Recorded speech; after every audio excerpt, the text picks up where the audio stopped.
ada bersama-sama kita karena saya bekerja sama dengan para kepala desa. Dan itu pasti disampaikan untuk karyawan TSN di sini, di checklist apa benar bersama-sama dengan kita atau tidak. Bagaimana? Sama-sama kita berjuang, sama-sama kita memenangkan NR juara. Kemudian di menit 5.11 yang bersangkutan juga menyatakan bukan cuma kita yang berjuang, tapi banyak teman-teman yang berjuang. 83 kepala desa yang sudah menyatakan komitmen loyalitas terhadap NR juara. Jadi kita bersama-sama.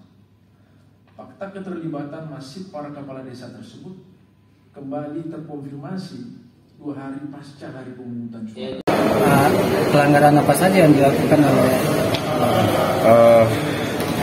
identifikasinya itu ada beberapa hal terkait misalnya adanya pemilih-pemilih yang di luar kota yang kemudian mendapat kesempatan untuk memilih di TPS yang seharusnya itu tidak berhak memilih TPS tersebut.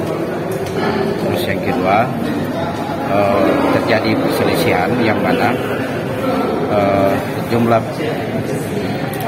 pemilih yang hadir itu lebih kecil dibandingkan kertas suara yang dimenangkan. Kemudian adanya pemilih yang tidak memiliki identitas waktu melakukan pemungutan suara, kurang lebih seperti itu. Kalau yang lain ada Pak, kejanggalan lain selain itu tadi?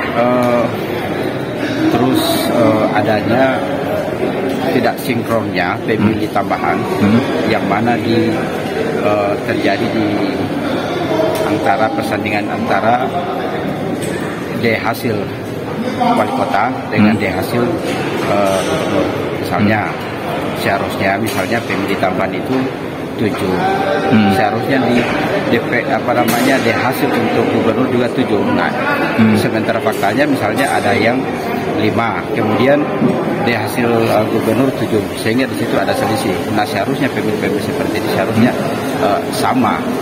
Jadi uraian-uraian itu kemudian dipaparkan oleh tim kami yang kemudian kami anggap sangat sistematis. Kalau dilihat dari pelanggaran itu, indikasi pelanggarannya dari mana Pak? Kalau bisa digambarkan, ya artinya dari adanya pemilu tambahan yang melebihi, terus banyak yang tiba-tiba nggak masuk pemilu, itu dari mana indikasinya Pak?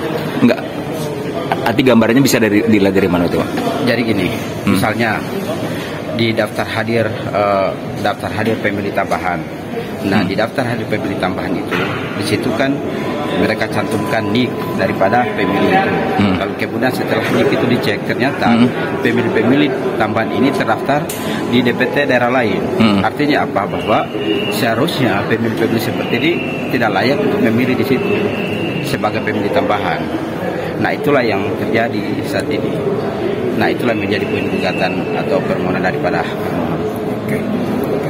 Pak, harapannya Pak dengan adanya ini gimana Pak? Apa dari pihak pemohon Pak berarti ya?